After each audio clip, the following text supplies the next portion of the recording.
All of you leaving here have the potential for enormous success. There's a price that comes with that. People don't always like you, and they're not always happy for you. And if you surround yourself with people who are not accustomed to your success, they become fearful, they become scared, because you are reflecting back something to them that they don't recognize. Now, they're not going to say, you know, I'm very fearful, because you're reflecting back to me something I don't recognize. They're going to say, you know what they're going to say? They're going to say, who she thinks she is. Who she thinks she is. That only happens when you are around people who do not mean and want and aspire to the best for you. People who want the best for you want you to be your best. So my greatest advice to you is to surround yourself with people who are going to fill your cup until your cup runneth over. So when people say you're so full of yourself, you can say, yeah, I'm so full, my cup runneth over. And to know that once your cup runneth over, you cannot spend your life with your gallon-size offerings, offering them to pint-sized people. You have got to surround yourself with gallon-sized people who can hang in the same company with you, so that you're not offering your gallons to those little pints out there who can't hold it anyway. And what I know for sure is that the biggest choices begin and end with you, your internal big questions. Who do I want to be in the world? My relationship to source energy, to all that is God. I'm not talking about what you believe in God. I'm talking about your experience of that which is all life, which is divine and universal. I'm talking about the big deal, being connected and aligned with that. When you are tuned in and charged into that, whenever you feel empty, you go inside yourself and you connect to the source, and you know that all things are possible. To know that, and to choose to do the right thing in service and significance, I promise you, you will create a vessel of service for yourself first, because you have to honor yourself first. You have to give to yourself first, otherwise you have nothing to give away. You will create a vessel for yourself, for your family, your community, and the world. Will not only lead you to a blessed life. I stand as a witness. My life is so blessed, I can't even take it in sometimes. It will lead you not just to a gifted life and a rewarding life that fills you up, but a sweet life. That's what you want. You want the sweetness. You want it to be so sweet, so that even when the storms come, and they will, you'll know, this too shall pass. This too shall pass.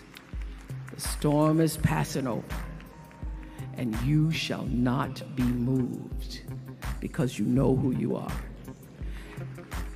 When you can do that, grace will follow you, grace and glory. And when they see you coming, it ought to make them proud.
Hello, everyone. Welcome to this conversation. I'm Fijeh Aadum. I'll be your host today. I'm super excited today. I was just looking on the platforms I'm broadcasting, and I saw Michelle's post saying all three of us are on different continents. And is it not exciting? Do we not live in an exciting time where almost anything is possible? You just need to think it, you just need to dream it, and it's happening, right? Fantastic. So welcome tonight. I'm weary today of saying tonight, this morning, this afternoon, because we are on very different time zones, right? But for my first speaker, it's PM. Her family is in bed, and for some of us, it's literally the middle of the day. It's exciting, the possibilities that are just, things that are just possible today. Let me introduce myself quickly. My name is Fijeh Aadum. If you have not met me before, my goal right now is to help ambitious people to use their time, their resources at their disposal to make a profit. And this afternoon for me, I have the two people you want to listen to if this is of interest to you. If you've ever thought that, well, I had this good experience, I had this bad experience, I failed an exam, I passed an exam, I did certain work, whatever your experience is, and you want to say, I would like to take that time, I'd like to take that experience, I'd like to take these resources I have and convert it into cash. I want to take my experiences and make bank. I want to take my knowledge and make bank. Then you're the right place, because we're going to be speaking with the monetization queen today. And what I'm super excited is that if you were in an event in the beginning of March, it was a real teaching session. There was a lot of sharing, a lot of point taking. But today, it's just going to be stories. And if you know the power of stories, then you know you made it today, because we're just going to hear from them. Want to take what did you do? How did you build your own empire? How did you start from where you were to where you are today? And where is it you're going? What are the techniques? What are the things you're doing to ensure you get there, right? And I love stories because it makes us all see that anyone can do it. If you ever listen to Oprah Winfrey's story, then you know that anyone who sets their heart to do it right can actually make something come out of their lives. Where most people are today is not a result of any special skill or any special opportunities they had. They made it work. So if they could do it, I can do it. And that to me is the power of stories. And that's why I'm dedicating today to just listening to the stories of these great ladies today. I'm going to now introduce you to my first guest and bring her on. I'm super excited because I know what an hour with her would have cost me. But by inviting her to speak with you guys today, I get to pick her brain for free. I get to listen to skills for free. But she is a coach to me. She's a coach to many other women and men and thousands of people across Africa, across the world. I'm in a couple of groups that she hosts, so I know what I'm talking about. I'm going to be inviting on stage today. I think you can bring her on, the monetization queen herself. If you don't have a pen, you don't have a paper, get something. You want to do that? Welcome, baby guys. Thank you so much, Coach. Thank you. How are you today? I'm very well, thank you. Thank you for doing this. I had no idea it was going to be so late for you. No, it's okay. It's fine. It's all for the purpose. Thank you so much. It's fine. Lives are going to be changed today, so I'm excited. Welcome, Coach Bemi. Can you, in a couple of minutes, just tell us who you are? Okay, I'll do so. Thank you so much for having me here once more. My name is Coach Bemi Oyekonfasasi. I am a professional digital marketer and I specialize in personal brand monetization. And what that simply means is that I help anyone with expertise in any niche, turn their life experiences, their knowledge, their skills into profitable digital products that generates revenue and transform lives. That's what I do in a nutshell. So apart from being a professional digital marketer, like I mentioned earlier, I am also a life coach. I am a neuro-linguistic practitioner. I'm an emotional freedom technique therapist. I'm also a subconscious transformation expert. So when it comes to marketing, digital marketing to be precise, and personal development, those are the two things that get me going. So in a brief nutshell, that's a bit of about me. Awesome, awesome. Thank you. You guys, do you see now why I didn't bother introducing her? Because I would have got that wrong. Definitely. Thank you so much for coming on. I'm going to shoot straight because we have very little time. I want to let you go in exactly maybe 42 minutes so that you can go ahead and get to bed. So tell me, Kugumi, how did all this get started? How did you come to be in the position with the training and the expertise you have today? Oh, wow. Right now I'm based in Europe, Stockholm. But it all started way back in Nigeria, West Africa. I studied computer science with mathematics as a combined degree in the university. But then I did not practice with it. In fact, I think I studied it because it was just a 4 year course. And so I went on to have a very, very successful event planning business. And that business was what I did for 12 consecutive years. It was thriving, it was blowing up. And then all of a sudden, I got married, and then I had 2 kids in 3 years. That put a toll on me. I couldn't keep up. And so I became a stay-at-home mom with 2 toddlers.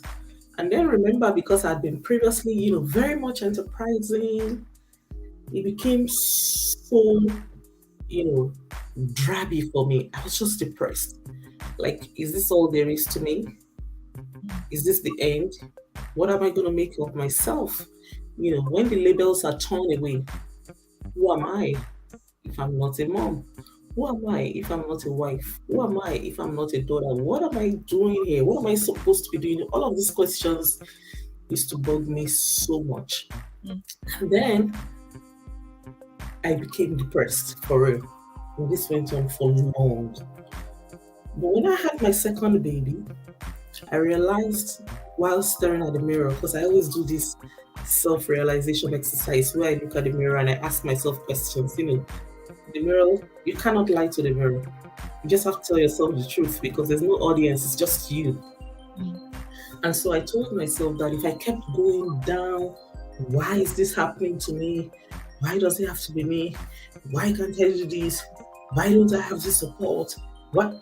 All of these questions are disempowering questions. It's not going to bring any way forward. It didn't work.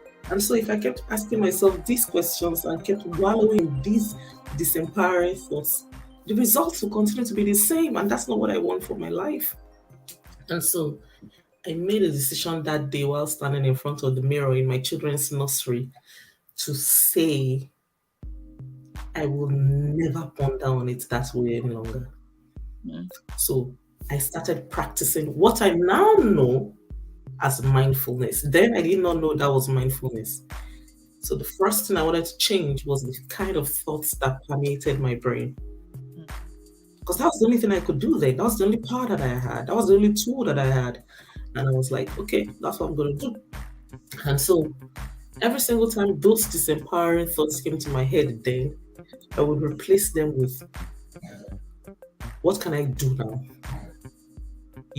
I started asking myself such questions. But I couldn't do anything because I had no capital. I had no support. I was an orphan, an only child, no siblings. I had nothing. So really, what could I do? And so I had a very cheap phone that I was using then. It cost 2,000 naira to connect to the internet from Nigeria. And every single night when I would wake up to feed my baby, that's my second baby that I had, instead of wallowing in those thoughts while going through breastfeeding, I would log on to Google with that slow browser and I would type into the search bar, how to make sales online. This was in 2013. And I would consume every single result that was on Google, not just on page 1, but all the way to page 23. And I would consume it every single day. Wow. Getting up and I'm breastfeeding. That was what I was doing on my phone. And I would read and I would read and I would read. You know, I started following those people who had success stories online. I started learning about their habits, the books they read, the mentors they listened to, the blogs they read, and then I kept doing that every day nonstop. By the time that baby was 8 months old, I launched my first online store on Shopify, Canada, all the way from Lagos, Nigeria. And I remember the day that, I launched that store. And that's also to remind anyone watching. You may be watching this live and you may be watching this on replay. This is a quick reminder that if you can think of something, then you have created 50% chance in the universe that it can happen. Just because you're capable of thinking it, because our thoughts are things. Our thought is a matter. Our thought has space. It occupies space and it has weight. So little wonder, you think of a red car, you start seeing a red car all around. So why not the good things that you want to happen to you? And so that was how I envisioned my online store. And I remember that I launched the store. The store went live on Shopify. And I took my baby in for a diaper change. I came back 10 minutes after and I had made a profit of over $1,000. And I was shocked to my bones. I was like, what? What? I'm inside the house. I didn't have to drive in traffic. I had zero merchandise. I had no physical store. I didn't go to any school. So I usually say that I'm a self-taught digital marketer. I made $1,000 in 10 minutes. So I was like, I'm not going anywhere. This internet, we thrive here. This is what I'm going to do till I'm old and gray. It was so exciting for me. And that was what happened. I kept on doing it every day, then I would start grossing, net profit of $1,000 every day. Every day. It became the norm. And then because I was quite, would I say idle? All I was doing was momming. I used to share my journey on Facebook. And then I would write, how do you place adverts? How do I would ask all of these questions in my head. And so people saw my journey. They saw how I moved on from knowing nothing about the internet to, having a successful online store. And so there was a day that Shopify had, by the way, I was able to build a successful business through dropshipping. And as you know, dropshipping requires zero product, zero merchandise.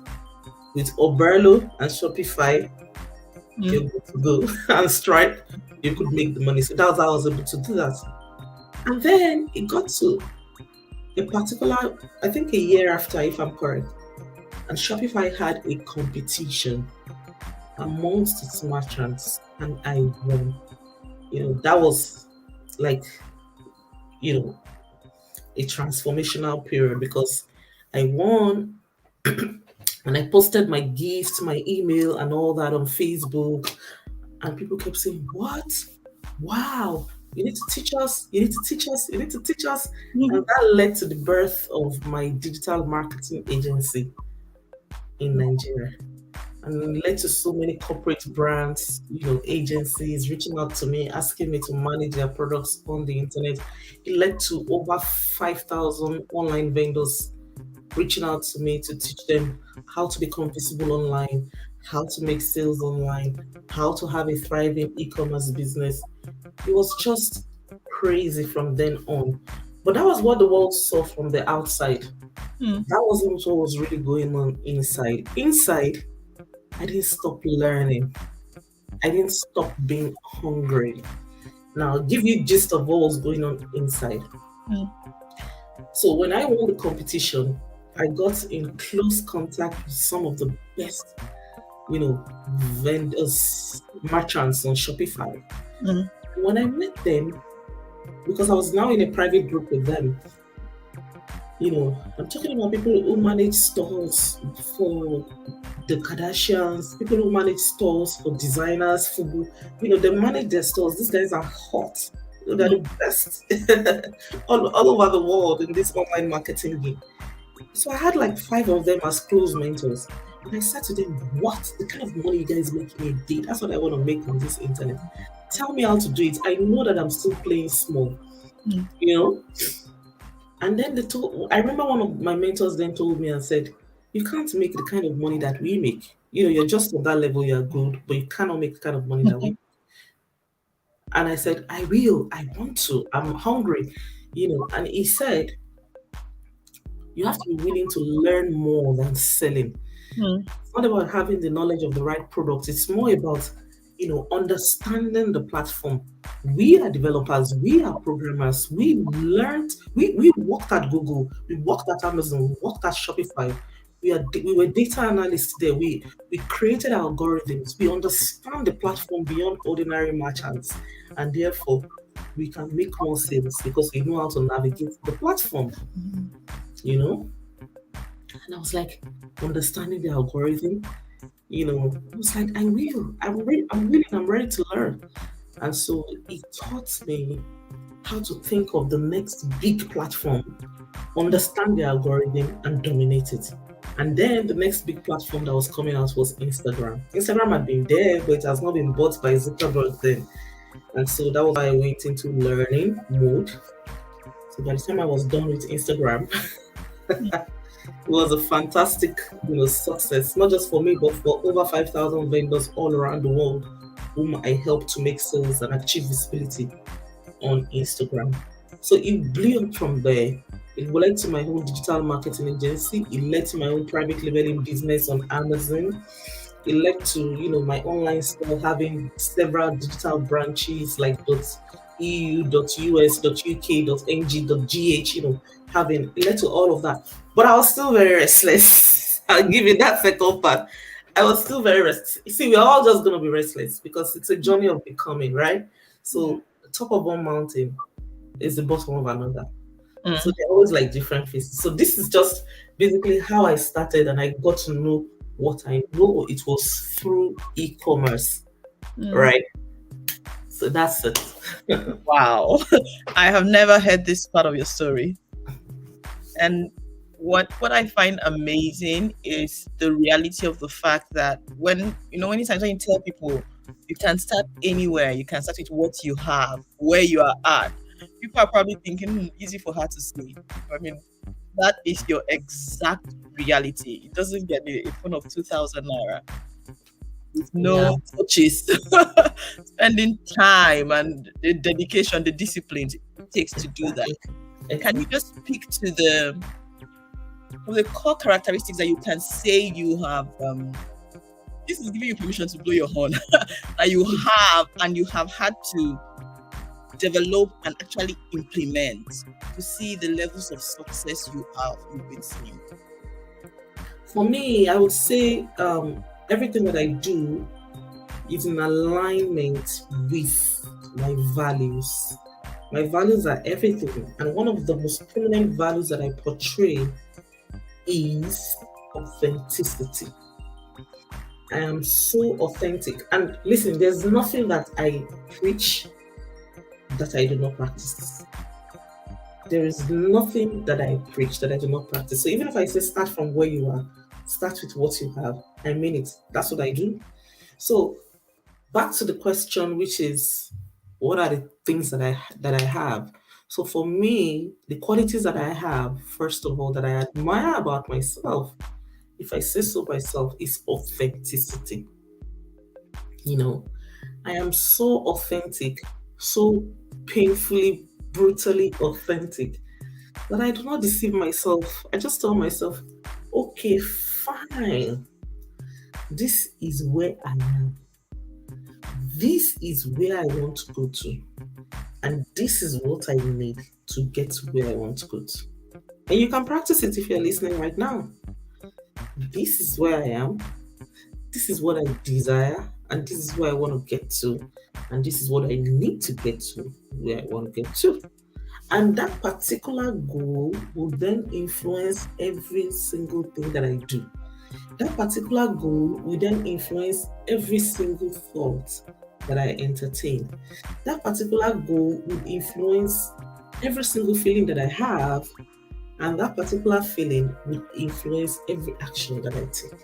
So for me, it's authenticity, because I found out that with human beings, you know, we've been conditioned with so much in the environment that we are not even able to absorb what our desires are. We don't even know ourselves to start with. We live up to the expectations of others, expectations of our family, our parents, our siblings, the environment, our spouses, our children. We don't know ourselves. And if you don't truly know yourself and know and have full understanding of your identity, how then can you create a life that fulfills you? So authenticity helps you to actually introduce yourself to yourself. It helps you to set your goals, that this is what you want. And then it helps you to inculcate and exhibit the habits that will help you get to where you want to be. So for me, I always say, embody your desires when you truly understand yourself. And then you're going to say, oh, this is what I desire, right? Embody it. You're not born with any conditioning. You are not born with any impossibility. Everybody was born on a clean slate. So when you start to ask yourself what you desire, don't start with things like, what can happen for me? What is reality? What is reality? What can happen for you? Don't ask yourself those questions. Assume everything will work for you. Everything was created to work for you. So begin to own up your desires. I'm a coach. I work with so many other coaches, and I help them to monetize their personal brands. And I find out that so many people are not even able to state their desire and embody their desire. Like, why is this so scary for you to say, this is what I want? So for me, I've always told myself, I want a 3 days in a month working week. That's what I want. I only want to work for 3 days. 3 days in a week, sorry. And that's it, I'm good. I want the soft life. I don't want the hard life. So therefore, because I have a full understanding and I'm authentic to myself, I put my efforts where it is meant to be. I put my effort where it is meant to be. Right? So I check. What am I doing now that can help me work for only three days in a week? That means that my online business has to be fully automated or automated with at least 90%. Right? I cannot be the person that will create content every day. No. There has to be a lot of automation. I have to have my structures. I have to have my systems. I have to have my processes. Do you understand? This is me fine-tuning my work to my identity because I am authentic. But if I didn't tell myself that this is what I want, or I say, is it possible for a black migrant in Europe to be an entrepreneur and to work only 3 times in a week from my home and make 7 figures? By the time I start asking all those questions, I won't take the right actions that can give me that life. So the first thing, be authentic. And this is what I want. This is the kind of life that I want because this is who I am. I don't like stress. I like baby girl lifestyle. So therefore, I'm vast. I know everything about marketing automations. My business exhibits it. If I have a team member who is not in tune with the system, structures, and processes, they are out. Everything has to align. And this is how we apply it to all areas of our life, not just work. So when a lady has a full understanding of her identity, she knows the kind of man that will fit. Right? But many times we don't even look inwards. That thing that we're looking for outside is inside. When you have a full identity of yourself, you know the kind of work that you do that will give you fulfillment. When you have a full identity of yourself, you know what to eat to maintain the good health. Right? So my mom died early from high blood pressure. And I got high blood pressure when I had my children. Wow. Having a full understanding that this is the tendency of our health determines my health choices today. Right? But if you sweep it away under the carpet and you're not in tune, this is when all this issue comes up. Even in friendship, when you have a full understanding of the kind of person that you are, I'm kind of friend that gives 100% and I expect 0. That's kind of friendship that I give. If I can't give you 100%, you can't be my friend. No. I give 100 and I'm happy giving you 100 and expecting 0. So having a full understanding that this kind of person that I am, that tells me that if I give you 100 and I'm expecting 0, but I found out at the times when you're supposed to be there for me as a friend, you didn't do it, it will hurt me. So what does that mean? I carefully watch the attributes of those whom I allow into my inner circle. And therefore, I don't have more than 6 people in my inner circle, even though I know a lot of people. But those 6 people, I give them 100, I expect 0, they give me 100 and they expect 0. And therefore, you can begin to create the life that you desire. So for me, authenticity is a very, very, very strong value. And so that was what helped me years ago then. And I said to myself, oh my God, yes, I'm at home. I don't have the capital. I don't have the support. I don't know where to start from. I have 2 toddlers. The high point of my day is feeding my baby and cleaning my house. But this is the kind of life that I desire. I want to run helter-skelter in Lagos traffic. I want to make money from home. I want to be a boss girl, earning 7 digits monthly from home. I want to transform lives in what I do. I want the soft life. So embody, understand yourself, right?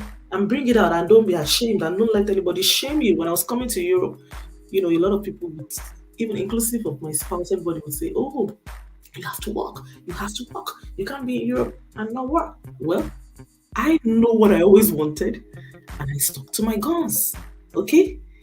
I stuck to my guns.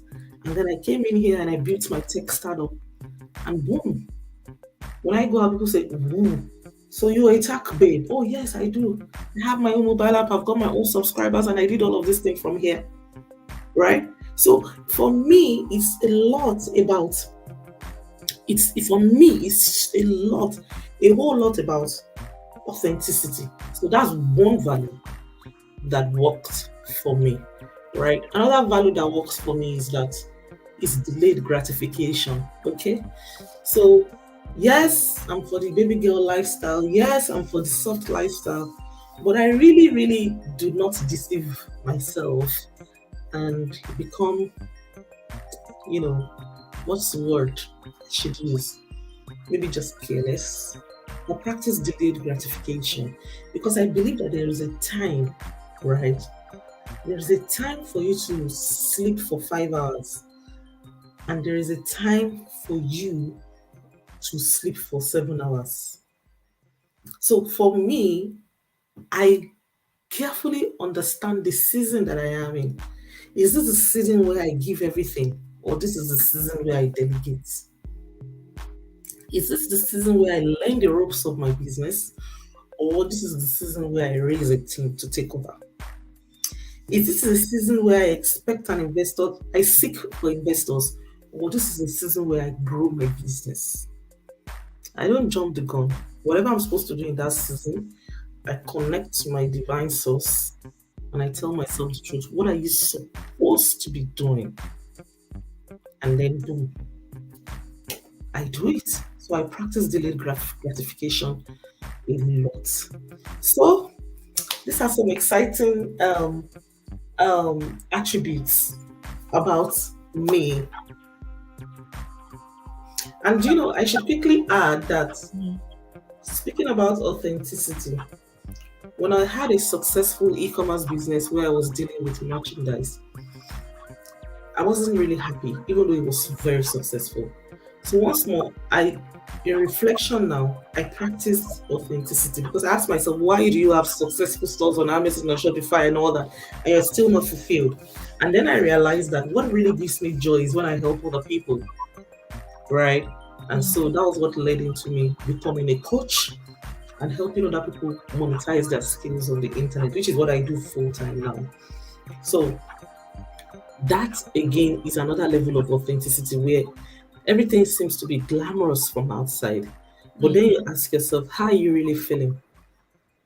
How are you doing? Do you like where you are? Do you like where you're going? Is this in tune with what your purpose is? Is this in tune with your destination? And then, later I will then find out that is a stage of relevance where what you're doing no longer gives you joy until it is connected to the destinies and transformation of the lives of others. And so when I started personal brand monetization, where I would pick up anybody with any skill, even if, I have a client whose superpowers is just praying. She just likes to pray, and then I would help them revamp their skill, put structures in place, launch the brand on social media, and then you would get spiritually conscious soul entrepreneurs saying, can I book a session with you just to pray for my business every Thursday at 9 p.m. for 1 hour? And they will pay my coach for praying. For me, it just gives me joy that I can now turn anything. And so by the time I got to that stage where I was helping people, earn 7 figures, and I could help them, take care of their financial needs so they can transform more lives, everything gelled for me. And that's still not the end, because I'm still constantly asking myself, what can I do better? So like I said, it's a journey of becoming, but that's why I am right now. Thank you. Awesome. Thank you so much. My children are just walking in. That's why they're buzzing me in and out. Okay, it's okay. Thank you so much for sharing that. It's super amazing. I'm keeping an eye on my time, so I'm forging forward. Can you tell us, given the importance of authenticity and discovering yourself, what do you think is the reason people don't do that? Do you think they don't know? For those who know, what stops them? Are they afraid? What are they afraid of? What is it that is stopping you from taking the time to make this investment, knowing that this investment will pay so much? In my years of practice as a life coach, as a natural brain language practitioner, I found that the majority of it all lies in our conditioning. See, your subconscious dictates 95% of your reality. And if you're beginning to wonder, what's in my subconscious? Why is this so powerful? Why is it determining 95% of my reality? Why am I not trying to discover my purpose? Because, it should be the thing that I'm doing, but I'm not doing. It should be what I'm investing in, but I'm not investing in. It's all coming from the subconscious mind. That's what I've seen. It's coming from the subconscious mind. But in the first place, how was the subconscious mind created? Because we're all born, blank. It is created by conditioning from our parents, extended families, teachers, schools, everywhere. It's created from there. It's like, fresh clay. And then you have different imprints, and then it dries up and it kicks and it molds you. Okay? That is how the subconscious mind is formed. That then dictates 95% of your life. What if it was the wrong thing? Now, remember when we were young and we were in school, right? And then every morning we would recite the national anthem and recite the pledge. I pledge to Nigeria, my country, to be faithful, loyal, and honest, to serve Nigeria with all my health. We say all of that pledge. How old were we? 3 years old, 4 years old. We're made to say it every single day. That's an indoctrination. Yes, it's a brainwash. Yes, it's a subconscious installation. Every single day. We didn't even know the meaning of those words, right? It's like you reciting the national anthem of the US. You don't know the meaning. You're young, but you were reciting it. So by the time you say all of these things, it goes into your mind. It builds loyalty for your country. And so anywhere you are in the world, if you hear the national anthem, you would instantly feel that emotion of loyalty. It's a subconscious installation. Now that's exactly how our subconscious is created. So now let's imagine, right, that you don't have money, or you live paycheck to paycheck, or you are constantly in debt, or your credit is constantly in negative state. Okay? Check your money subconscious, because that is what is reflecting in your finances. Where did you learn your money habits from? Why do you have such relationship with money? Why does this keep happening with your finances? Where did you learn how to handle money from? What did you see growing up? Right? All of these things can help you, these answers can help you understand and decipher your money subconscious. Now, back to the question, which is, why are people not trying to discover their purpose or invest in discovering their purpose, even when this is very important to them moving forward? Because we don't have a sense, a history, an origin of personal development. Even our educational system does not have a curriculum for discovering purpose. Once you are brilliant, you're expected to be a doctor, a lawyer, an engineer, an accountant, a banker. There is no way that prepares us to know ourselves. So that's how the society has framed us. And so what do? We go with the frame. But we now get to the point where we become restless, where all of the worldly achievements seemingly does not satisfy us. So what then do we do? What then do we do? We are restless. Restless. There's something missing. I had a client I had a session, an identity session with last week. I mean, this is somebody who is not even up to 35. She lectures in the university. She's a professor, a PhD holder, a professor, for that matter, of mathematics in a university. She's not up to 35. She used to be the head of a bank in the headquarters, head of data analysis. She has all of this worldly achievement, and yet she felt so restless. She only found joy in her poems. When she writes poems or she recites poems. And so she would say, what has a professor of mathematics got to do with reciting poems? There was a restlessness in her that did not stop. Such that even when she's on break while lecturing in the university, she would take a pen to relax and scribble out poems. And so, for someone like that, she's not fulfilled. But does she know herself? Does she know her strengths? Does she know her weaknesses? Does she know her desires? Does she know certain things that she enjoys doing that revitalizes her? Does she feed her passion and her energy? No. So the environment, our conditioning, does not prioritize self-development, which is why, I'm from the Yoruba tribe in Nigeria, West Africa, and we have a popular proverb that says that it is the day you know the reason, right, for an ailment or the diagnosis of an ailment, that is the day healing begins. When you don't know what's wrong, then the person is still termed ill. But the day you know the diagnosis, that's the day healing starts. So the day you realize that, wow, oh my God, I don't even know who I am. I don't know who I am if I'm not a mom. I don't know who I am if I'm not an entrepreneur. I don't know who I am if I'm not a daughter. I don't know who I am if I'm not a friend. Who are you? Why are you here? Why are you placed here? What are you called to do? What do you like? What don't you like? What do you desire? Who are you when all the labels are stripped off? So the day you realize all of that, that's the day true healing, starts.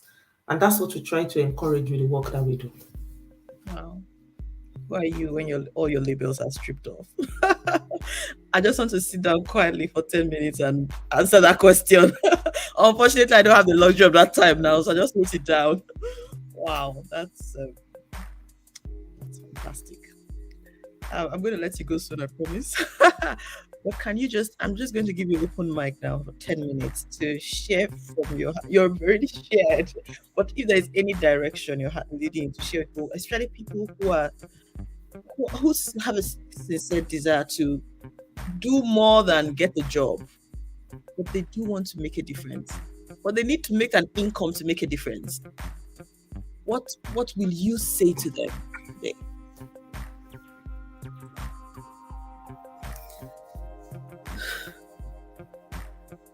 The first thing that I will say is for you to discover your identity. And that may seem like vague, right? Because I really understand, if you're at that phase. So what you should do is go to 16personalities.com. Okay, 16 personalities in plurals. It's just one word. 16personalities.com, and take that personality test. The result is very extensive to give you a clue as to who you are. It will give you a clue as to your identity. It will give you a clue as to your strengths, your weaknesses, the kind of partner that best suits you, the kind of job that you should be doing. It should give you a clue as to even, your journey in life. It will help you. Okay. So the first thing that I always say is just discover that first of all. Secondly, another important fundamental work. Like I said, we're always looking for things outside of us. Meanwhile, they are all inside. Another important thing that you can do is to, from today onwards that you have listened to them, begin to question your beliefs.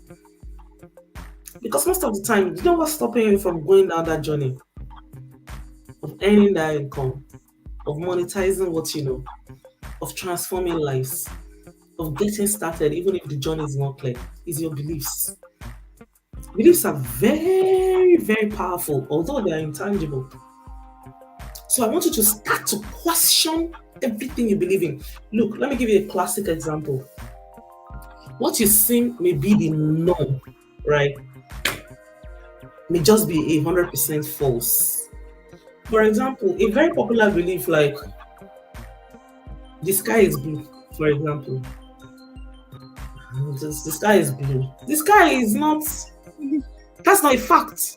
It's just a general belief. It's not a fact. A fact is something that is 100% true all the time. At night, is the sky blue? Here in Europe, the sky is not blue. In the US, the sky may be blue right now. When it's about to rain, is the sky blue? When the sun is shining very brightly, is the sky blue? So that's not a fact. So we have to begin to question everything that you hold strongly, dearly. Start questioning it. When you begin to question the beliefs, questioning your beliefs about the beliefs that you believe in, things begin to open up for you. Really, you really can start that journey of transforming lives or start that business. Really, why can't you? This is why. Are you sure that why is valid? What other ways can you get there? What are the options? Is that why really valid? Begin to question it. The more you question beliefs, the more you find out what? So this is what has been holding me back.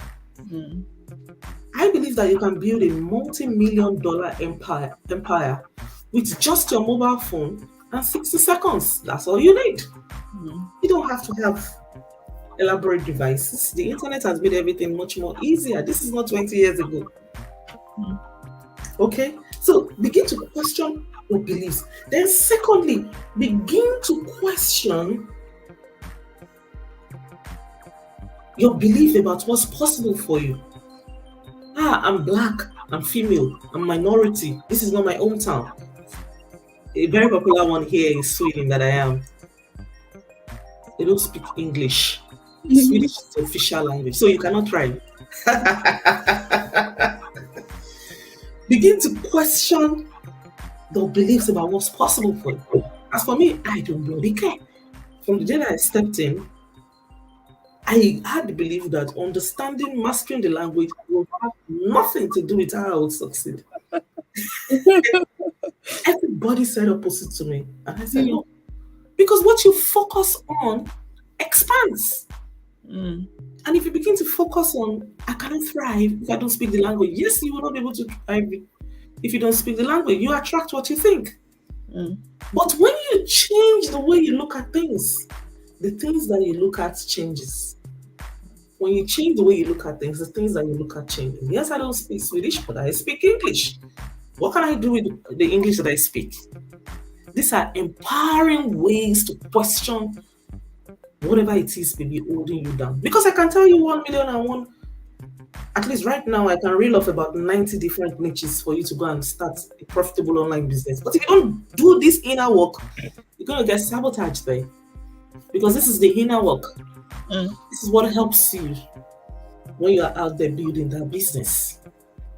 Okay? So start questioning the beliefs about what's possible for you. Embody what you truly want, what you truly desire, what's possible for you. Stop defining what's possible for you by what you think can happen for you. No. No, you were born blank. Every single person, Zig Ziglar is a mentor that I revere. I've read all his books. He said each and every one of us was born with the possibility to win and to succeed. But why is everyone not succeeding? Because we have different varying levels of desire. The way you desire is different from the way I desire, right? So if your desire level is not at the level where it's supposed to be, that goal will not be reached. When you truly desire something, you kill all the excuses, you kill procrastination, you kill fear, you kill anxiety, you shatter limiting beliefs, you stop asking yourself these empowering questions. You know those questions like, if I start, that's another belief you need to crush. I call it prediction beliefs. And I know so many people who are in bondage with that belief. If I start and something else goes wrong, or if I start and this, and then they never start. You're already predicting something that will go wrong. Prediction beliefs, negative beliefs. If you have any of these beliefs right now, please begin to question it. Replace it, eliminate it from your life because it may be holding you down. Start already. Do it afraid. You will learn along the way. It's okay. Failure is not the end. It's just a feedback for you to know that, okay, don't do it this way. Do it this way. Okay? So start already. You would fall, you would stumble. You would fall, you would stumble. You get up. You stumble, you get up. You stumble, you get up. Okay? So eliminate every form of prediction beliefs. Okay? That you have. These inner works are very important with your beliefs, with your fear, with your anxiety. A popular thing that is very popular among people is analysis paralysis. You would think of it from beginning to end. And let me tell you something. When you're done thinking about it, analyzing it, you are paralyzed, you are tired. A very interesting case of analysis paralysis. You are like you're physically tired because you are thinking about it.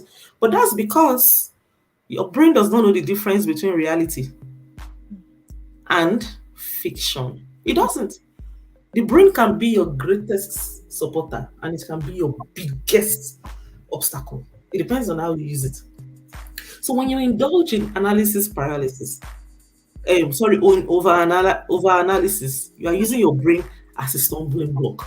So if you're the kind of person that you would think it, and you're not too tired, you don't even have the energy. You need to remind yourself, just don't fight it. Just tell yourself that, see, this brain, it doesn't know the difference. This brain already thinks that you are doing that thing. So because it thinks that you are doing that thing, because you are thinking it so much, your body will send signals to your physiology. And you'll be tired. You won't have energy to go on.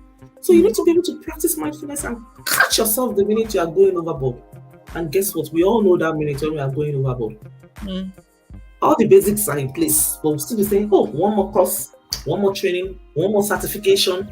Oh, I need to get a mic. I need to get a light. I need to get a tripod. You'll be looking for all of those things. That is analysis paralysis. Remember when you sleep, if you have a nightmare and you wake up and your heart is beating, your palms are sweaty, you are scared, and you check under your bed, there's no lion chasing you. It's just a dream. Your brain is sending a signal to your body, your heart is beating, you are sweating, you are scared. Meanwhile, there's no lion chasing you. Your brain does not know whether it's real or not. It sends that signal to your body and your body is reacting. So it's the same thing you're doing when you're awake. When you start to overanalyze,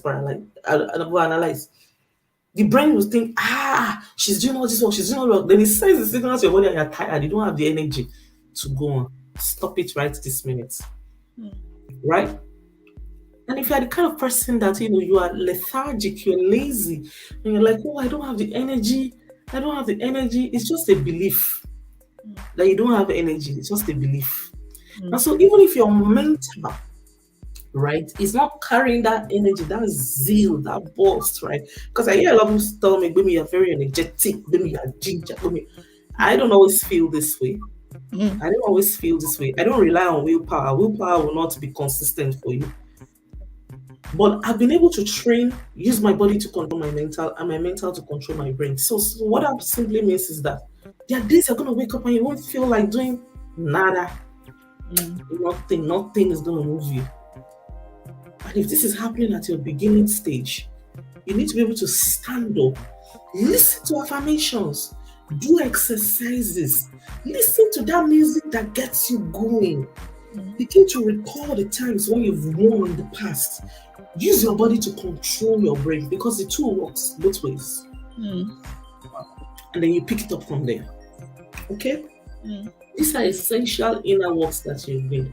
Now, when you've done all of this inner work, how do you now apply your purpose? Start with what you have. You have a phone. You're watching me through a phone, most probably. Start with what you have. Start with your phone. I've been in a Facebook launch before with less than 180 people, and the owner of the group made a launch and made $1 million. Less than 180 people. It's not about the quantity of people. It's not about the number of people. Start with the audience that you have on WhatsApp. Start with the audience that you have on your Facebook. Start with the audience that you have on your Instagram. Be consistent. Give out value. Because when you give out value will definitely come after you. Okay? Give out value and be grateful, right? Gratitude is a key part of being successful, right? So I'll just give you some digital marketing tips, but I will tell you that all of this inner work is what helps me to thrive, right? Niche down, narrow down. I always use a formula and say, go in an inch deep and a mile wide. Okay, so don't come to the internet saying you want to help people. Who are the people? Are they men or they are women? Okay, they are women. Oh, there are different types of women. There are single women, married women, widowed women, divorced women, matured single women, single women, teenage girls. I'll just categorize 7 different niches. Who exactly are you helping? Who exactly are you helping? Understand them. Understand their needs. Understand their pain. Understand their pain so much that when you are repeating their pains, they will almost feel like, wow, you can help me because you understand their pain.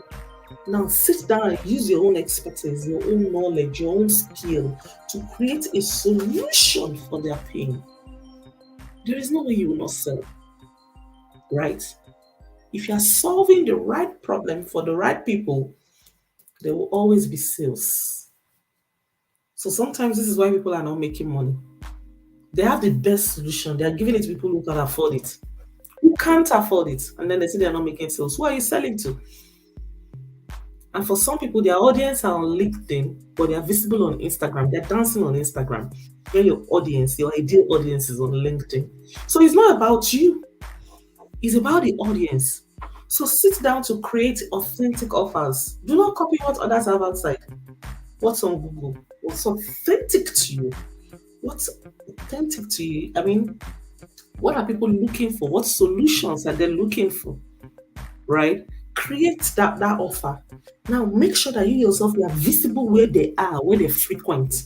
If it's on LinkedIn, go there. Don't dance on Instagram. If they're on Instagram, go to Instagram. Okay? Stay where your ideal audience stays and become visible there. It's not enough to create content. You have to distribute your content. You have to make sure that you are intentionally visible. And keep it up. Keep it up. Do it every day. Because it's the work you do today that will bring your sales tomorrow. So if you don't make money next month, it's because it didn't work last month. Do you get what I mean? So reaching is very important. Understanding your ideal clients is very important. Creating authentic offers that solves the problem is very important. Client retention is very important. And understand the game of the internet, which is basically for you to attract your audience For you to convert your audience and for you to retain your audience. Attract, convert, and retain. How do you attract? Through content marketing. Give them quality content. How do you convert? Sell your offers to them. So don't just build 1 million followers but you're not making money. No. Create offers and sell authentic offers that will transform their lives to them. Right? And how do you maintain that relationship and build a funnel step by step, layered offers that will continue to help the ideal clients solve all their future problems, in fact. And so when you're able to create that wheel, you would find out that you constantly have people to help transform their lives, and in return, there's always money coming. And in the middle of it all, be authentic to yourself. Your people will always find you. You are not for everybody, and everybody is not for you. Your people will always stay loyal to you, right? So stay authentic. Thank you. Awesome, thank you. Can you say one word to because I'm always interested in how one's upbringing affects their psychology. If it did negatively, what did you do to change it? And how do we raise our children to be different from what we experience that we struggle so much? So just say one word to this authenticity thing and raising children. 1 minute is fine for us and we'll let you go. I'm a monetization queen today. It's all dedicated to my dad who gave me Rich Dad, Poor Dad to read at the age of 10. And when he asked me what I learned from it, I told him, what I learned is that you can never be rich because you have a job. And my dad told me, I'll take it from where Kiyosaki stopped to tell you that it's not about what you earn, it's about what you do with what you earn. So yes, I have a job, but I've got shops, I've got real estate. And years after he died, that saved my ass so many times. Because I'm an only child, so I inherited them and that saved me. And that's what I practice today. So from my main revenue, which is digital marketing, I go straight into investment. So what am I trying to say? It taught me the best way by living that example. Children learn from what you do, not what you say, right? So if you want to break, because there's no such thing as generational curse, it's a lie, it's generational trauma, right? So if you want to break that financial trauma, that living paycheck to paycheck, start practicing it now. They are watching, right? They are watching. And when they watch, give them the free rein to practice and they will get better, right? So do the right thing. They are watching, they will get better. They are watching how you spend money. They are watching your words. You don't have money for it. You cannot afford it. Remove all those words from the dictionary. Even when they ask you for something and you can't afford it, ask them, say, what can we do to afford it? How can we raise the money? These are empowering questions, not I don't have the money. So watch your words, watch your actions. They are watching. Okay? So that's what I will say. That's what I grew up in. That's what made me monetization queen till today. That's the greatest education I have in my life. And that is what I practice. And that's what I can share on that. Thank you. Fantastic. Thank you. Can you finally just tell people where they can find you? Because I'm wondering, where can I get more? So you can follow me on Instagram, Monetization Queen. Coming soon to YouTube right here. On Facebook, Bemisola Fasasi, also Monetization Queen.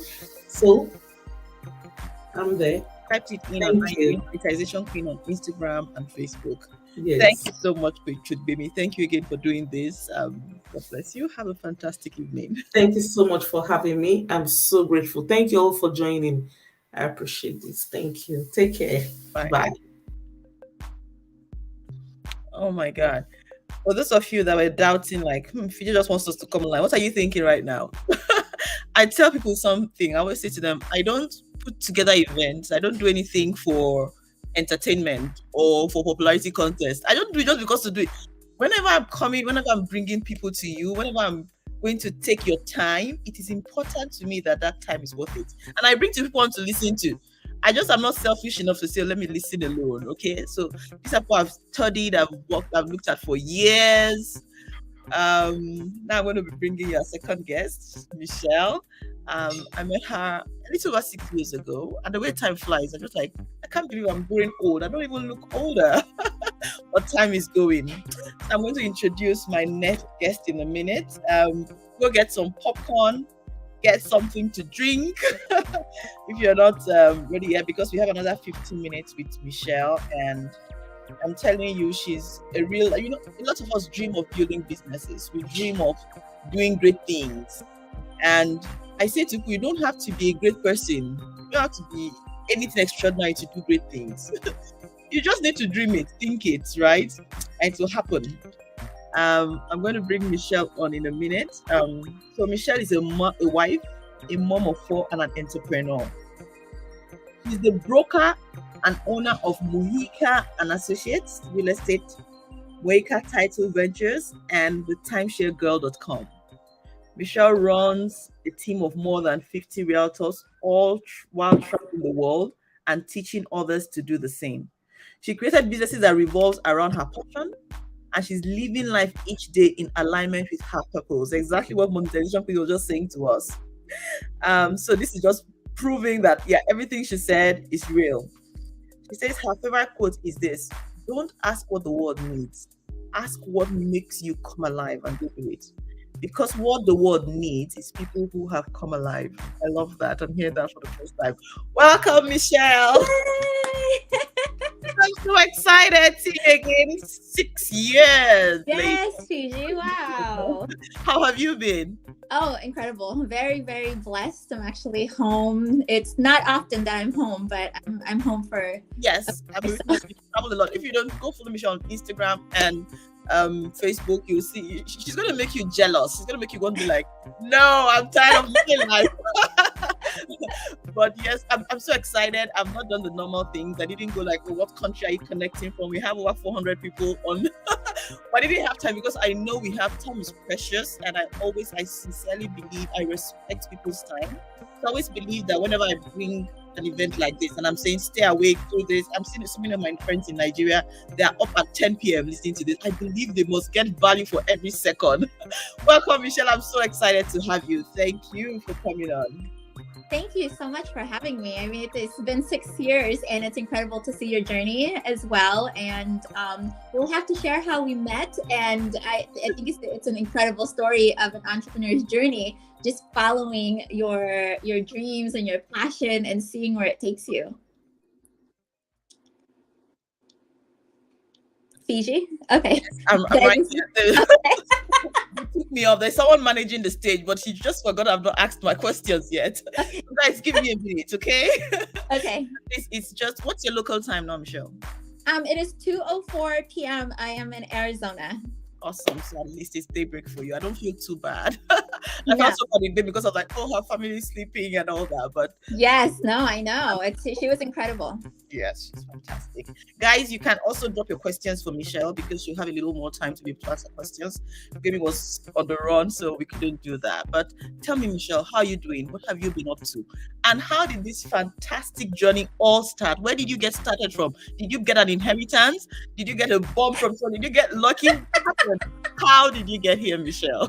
Okay, so I was born in Philippines. I moved to America when I was 12, and I've always had this adventure spirit. And coming here, I mean, you have a lot of pressure from your parents to be something, great and amazing, especially since America is that land of, where dreams come true and anything's possible. So I was actually in the timeshare industry when I started when I was 16 years old. I was doing telemarketing, which I would say is the best job you can have to learn sales, handle rejection. I was in timeshares for 14 years, from the age of 16 to the age of 30.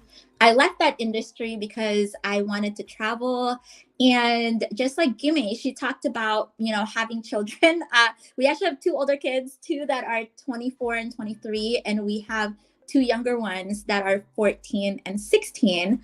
So I had them 3 years, a year, I think like a year apart from each other. So I was pregnant. I felt like I was pregnant for like 3 years. And Michelle, how can you have 20-year-olds? Who else is surprised? I will be 44 in wow. And when everyone asks, you know what? I get a lot of sleep. Dove soap should probably sponsor me. Dove soap, nothing fancy, but definitely doing things that, having new experiences of things that we love. And but looking back when I was at the age of 30, I think women in general, I don't know if men goes, I haven't done any research, but I believe for us women, we go through the stage in our lives where at the age of like maybe 27, 28, 29, we start thinking like, where am I destined to be? Is this it? So I left the timeshare industry when I was 30, so I had to start all over again. And for me, I wanted to have that freedom to raise my children in a way where we can drop them off at school, pick them up after school. I didn't want them to go to childcare, and that's how we raised our our older children. And I wanted something different for the babies, and I wanted to be there for every special occasion, and I wanted to experience life with them instead of just going to work every day and working 40 hours per week. So at that age, I think after a while, once you start approaching 29, 30 years old, you want to find something that's really fulfilling, not just like a career where you can make money, because we did make a lot of money in timeshares. And for those that are not familiarized with that, I'll go into more of a detail on that. But I wanted something fulfilling. I wanted to make a difference. I wanted to make an impact. And it's really, really scary, especially when you have 4 children, 2 that are babies, responsibilities, bills, everything. And to leave that and start all over again is absolutely like probably one of the hardest things that we've had to go through. It was so hard for a family. It was hard for a marriage. But you know what? Once I look back at it and the life that I have now, I mean, I can't even describe. It's like waking up to like my dream every day, and I get to do the things that I love and travel all over the world, and taking those risks. And Fijeh, if you don't mind me sharing how we met, I actually, do you want to share with them how we met? You go ahead. Okay, so I was going through when we opened the real estate brokerage shortly a couple years after I left the timeshare industry. And you go through that moment of, oh my God, I let my parents down, because my parents really wanted me to go to law school. I was the smart one in the family, and they had these high hopes coming to America, and oh my God, I was great at school. I had to get straight A's, but I just was, I was making really great money, and everyone was like, why would you go to school to just make the same amount of money? So I didn't go to college right after graduation. I actually graduated early just so I can work. So what happened is, once I started feeling really unfulfilled and I went back to school, I wanted to go to law school to, you want to make your parents proud, right? That's the reason why a lot of the things that we do kind of, the preconditioning that we grow up with. And so went back to school. I actually graduated summa cum laude. I decided I was going to put off law school because law school is a lot of work. I had the opportunity to be an extern for a judge, and they read a lot. And I love to read things that are interesting, not because somebody had told me to read. So after that, I had so much, after I graduated, I was already in real estate, and had my real estate license at that time.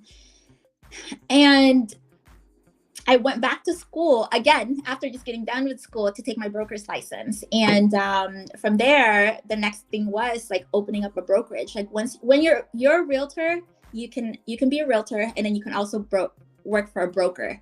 So the next step was being that broker. So I opened my brokerage. That's called Mohican Associates Real Estate. My husband and I own it. So it's Mohican Associates. I'm the designated broker. We have 53 something realtors. But what happened is the first 2-3 years of it, I think there's this expectation within yourself to succeed, especially for those that are entrepreneurs. And we're being told to do whatever it is that other successful people do. So I just left an industry where it was a lot of money. It was just everything about percentages and money. I mean, I swear every day that's how we talked about, and it really left me unfulfilled. So I wanted to find something that was really unfulfilling.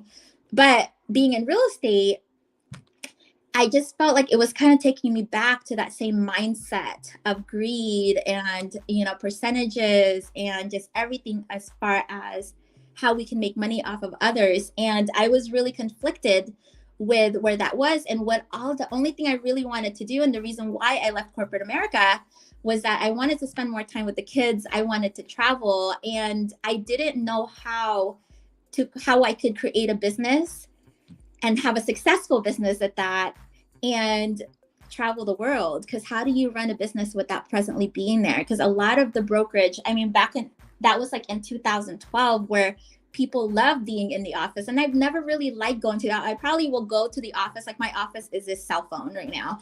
My iPad, I have a laptop. I hardly even log into my laptop. But my goal and my vision was to have that freedom to be able to travel all over the world. And, I met Fijeh. I'm a big, who is that? Was it Brian Tracy, right? Yes. Brian Tracy. I'm a big fan of Brian Tracy. I actually had the opportunity to go to a documentary that was being done, and it was at his house. We had dinner there. And then so there was this other opportunity to go. Actually, it was going to be in San Diego, but then not a lot of people signed up for it. So by default, we got invited to go to Costa Rica. Better for that. That's how I met Fijeh. And, that was the first time. And I think for us that are mothers, right, or women in general, or wives, like we don't take the time to really put ourselves first. Because to leave my kids, and, my husband's like super dad, and he's super husband. And to leave my kids for 10 days is this guilt that we feel of, am I really doing this to just get away? Or am I really doing this to like invest in myself? It's an entrepreneur's retreat, but I've never really been to Costa Rica before. So it's going to be a lot of fun. But it's also with strangers, right? And I was seeking something that no one's ever done before. And, it's funny, well, it's not funny, but during the pandemic, I've had some people say, wow, Michelle, like people are doing things now as to what you've done in the past. I would say in the past 10 years, we're doing stuff on Zoom, FaceTiming, not actually presently being there. So I've been doing this for the past, when I met you, about 6-7 years, running my business on the phone or on the iPad. And, I think my screen time is probably like 9 to 10 hours per day. I have a lot of screen time on my phone, but, going to Costa Rica and being surrounded by like-minded people who created businesses to whatever they wanted it to be, like Kate, who created a business based on breathing, like Misty, who was like, oh, I'm going to just dance my life away, based off of that.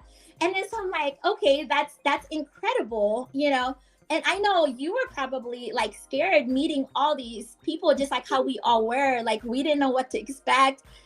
Things kind of didn't go according to plan half the time, but it was, it was incredible. And I think that's part of the journey as an entrepreneur. It's scary, but it's like where it leads you as far as relationships, as far as success. There's not really, I would say, the right way. Like there's not like, this is how you do things. This is the outcome, right? And then when people say, I remember, I don't know if you guys listen to E.T., the hip hop preacher. He says, you will never be the best copycat in the world. So you won't be. And when I listen to that, I'm like, that is so true. So then why does everyone tell you just copy what this person is doing and you'll be as great as them? Okay. But when there's something within you and you're just like, but this is, it doesn't make sense. Like what my calling and my purpose was to me didn't make sense. I just wanted to travel. But then why am I not a travel blogger? Like, why do I have to run a business and I can speak, but I can't write for anything? I can post a picture and have to Google like a quote. So it didn't make sense. And I've never been really a great manager. So, but then now I really manage and mentor, over 53 agents that I truly, truly care about. And there's nothing, I think in my journey, what I was really looking for was fulfillment. And for those that is just grown up based on success and whatever that is for you, for me, when I was younger, success was making money. And, if that's all there was to it, it really left me really unfulfilled. So for me to be able to leave I know how to create something and make something successful. But I think the second time around, I wanted to be successful and have meaning to it. I wanted to feel fulfilled. And this journey that's been super, super scary for the past, 10, 12 years has been really fulfilling. Like I wake up every day just being part of people's lives. And that's, the first part of that is with the real estate through my clients, but also it started becoming more clear as far as how I can have that real estate business. Because remember earlier, I was like, why can't I just travel all the time, right? Why do I have this business at home where I have to manage people and this and that? And now, one thing I've realized is when you have to start all over again, you're not really starting all over again. Everything is connected. So it's come full circle. And a lot of what I've learned in timeshares was that, are you familiar with timeshares, Fijeh, by any chance? Yes, I am familiar with timeshares. I was going to ask you, why do you seem to pick the most difficult businesses? Timeshares is hard. Really dominated by men. How do you pick them and do so well? Do you have any idea what it is? I don't know. God loves to challenge me, I think. I was just talking to somebody about this the other day where I'm like, oh, I don't want to do it because it's going to be so hard. Because it was, being an entrepreneur, it was so hard. And, when I met you in Costa Rica, I really was just battling with, either shut down this real estate brokerage where everything that I know what it takes to be successful, I knew was going to lead me back to the person who I used to be. And I didn't want to be that person anymore. Or really doing something that was who I was and being authentic, since we're talking about that today, and who you are, what's in your heart. And I dove into the timeshare stuff because what happened is when I was in timeshares for, I don't know, for those 14 years, we would just hear timeshares are a scam, you guys suck, and this and that. I'm like, I don't care, I'm making money, so it doesn't matter. So after a while hearing that every day, so then once I got into real estate and I'm like, okay, let's dive into this. Like, why don't people like it? How come people bought into timeshares? Because they want to travel. They want to spend time with their children. They want to get away with their spouse, right? If they bought into this, why don't they like it? Like, why can't they use it? For the past 4 years, aside from just running a real estate business, I'm on this website called intervalworld.com, where it's like, imagine a bank of all the vacations that people bought that they can't use. Okay, that's the easiest way I can explain it. So everybody that owns all these timeshares all over the world, wherever, let's just say you own a week in Hawaii, and not a lot of people are going to go to Hawaii every week, every year. And some people can't afford to go back to Hawaii, right? Airfare wise. So you can't use it, you deposit on there. So for the past 4 years, I've been on this website 3-4 hours per day, just finding all these deals, which is a lot of these timeshares that a lot of people can't use. And I'm talking about $10,000 to $11,000 rooms per week at the Marriott Colina penthouse villa that I'm able to get for like less than $600 per week. It used to be $500. I want that website. Yeah, so it's a lot of fun for me to. I have a note, Michelle for summer vacation. Yes, so a lot. I created this group on Facebook. It's called Interval International Travel Hacks.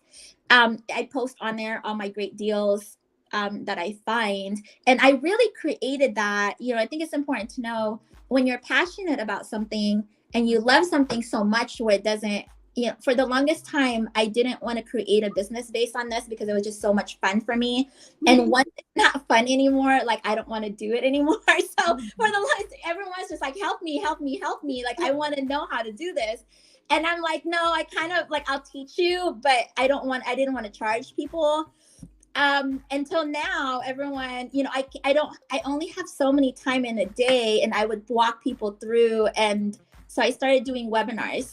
So out of that group that I created to just help people, I have like about, I think almost 11,000 people in that group. Almost 11,000 people in that group. And then when someone would reach out and say, how did you find this deal? I would spend an hour or 2 hours with them, walking them through. And then pretty soon I started getting all these messages like, walk me through. So I didn't have a lot of time. So that group now, actually, I do webinars every other month. And at first I used to do it for free. And when you don't charge anything, people really won't show up because they're not invested in it. There's no value in it and whatever else. So a couple people will show up, but people would sign up and not, show up at all. So I wasn't really helping anyone. So for those that are, I was like, okay, so then if we're going to charge, how much do we charge? Right. And we're like, okay, maybe $25 per person, maybe $50 per person. I'm like, would I really show up for $25, $50 per person? For those that are battling with like, how do I charge? How do we, because I think for us, for those that want to create a business where you can make an impact, the money itself is a factor, but you want to also, it's not the main factor. The main factor is really how can we make an impact based on what we do. So you know what, we just threw a number out there and we're like, how about $250 for a 2-hour webinar? Okay, I mean, I used to do this for free and I'm like, how am I going to do that if I used to not charge this? And, you know, I've been doing these webinars. I'll do like little specials here and there. I'll do like a military discount for $150 or whatever. But it's been incredible. What I will do is I will get a room like in Hawaii. We were just in Williamsburg. I'll do my webinars there. I'll do a walkthrough tour. And my dream, and I think that's why it was so important to really have this vision. I've always had this dream of, I want to vacation.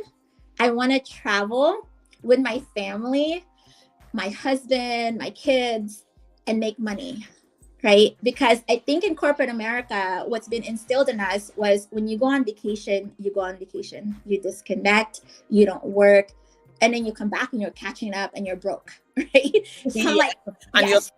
you're unhappy when you're making money. Yes. Go So back to work. yeah, and you're not. And I was like, I don't want to be stressed.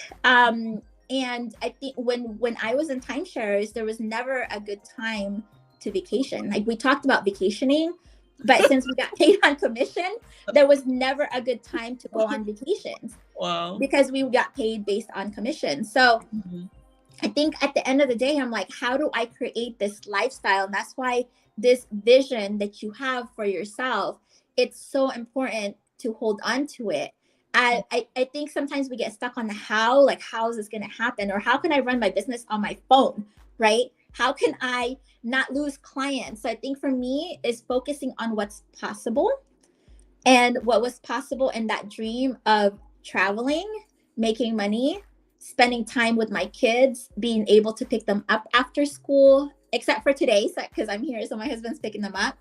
But it started to become reality, and then it's like one business after another, and it's all connected. Like my real estate business, I get to send my team, my realtors on vacations, also my clients, and then also those realtors become timeshare clients, and then my actual real estate clients become timeshare clients, and I get to send everybody on vacation. So it's kind of like all together, and sometimes we can vacation together as well. So it's incredible, and it's, you know, it's turned into this other side of my business where it only takes me 2 hours out of my vacation time, and I get to share it with those that, you know, really love what I do, and not only can we vacation together, we can save money together, and it's becoming this amazing business that I can, you know, truly serve and help those that really, really need it.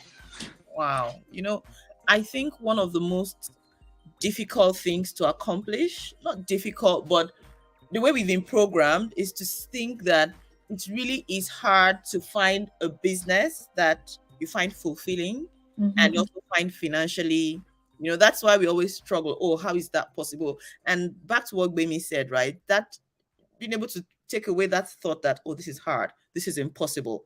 Yeah. You need to doubt those doubts you had, you know, it is so important. But what I want to focus on right now is the interconnectedness of everything.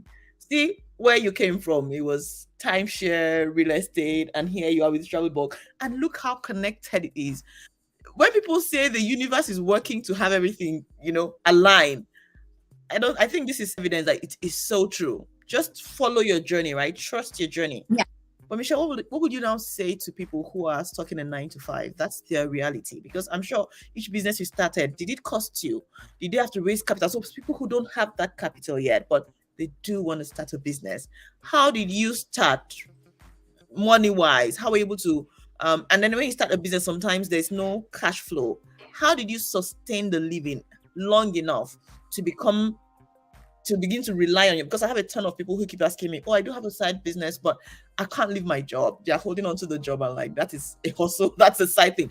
So how did you go from, oh, I enjoy doing this, I started my business, to this business pays the bills? And what do you do in between the time when the business hasn't started paying the bills? Okay, so I would say I would say it's even harder when you do have the money, because then you get into the comfort zone, right? And it's depending on your personality too, and depending on the person that you are. Because I am like, I'd rather be at zero and figure it out. Like, I am great at figuring it out, but not a lot of people really work under pressure in that way. When we left corporate America, we were so broke that we were so broke that we had, I don't know if you guys have these water jugs where you refill the water and you put coins in it once it's like empty. So we were rolling those, and we were taking them to Walmart and then to get money for formula and diapers. It was really, really hard. So I talk about that. It was like the hardest moment in our family and our marriage, but it also made me stronger. Like, I remember being there, and I'm not afraid to be there because I knew I made it out of there, right? So for me, it's always starting with nothing.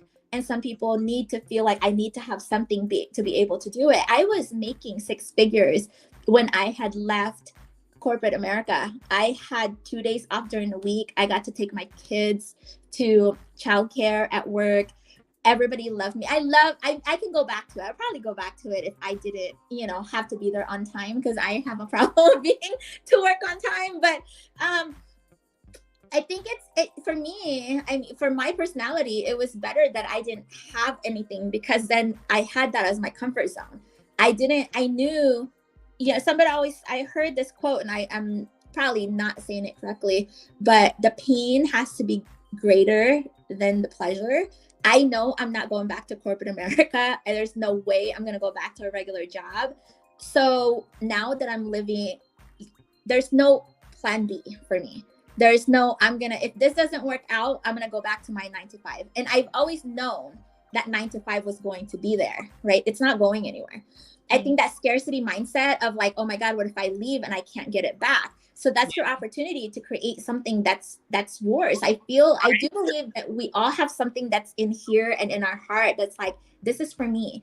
And, when you had mentioned, why did I pick industries hours? So I didn't really pick it. It was just kind of there, and it just kind of married each other. And, if you think of timeshares has a really bad reputation. So, and I'm not, like I mentioned, I'm not a good writer at all whatsoever. I have this writer's block, and it takes me like 2 hours to write one little blog on my blog, and that's why I haven't written on there. So I hope this kind of encourages those that are listening that whatever those are, just do it. There's going to be somebody that's going to see your imperfections and be like, and see the courage that you actually were able to put it out there, right? But what I've realized is when I started thinking timeshares, when I was like, there's all these people that need help. Like, there's this bridge that you are in charge of building. There's all these timeshare people that need help to be able to learn how to use the system and also want to travel.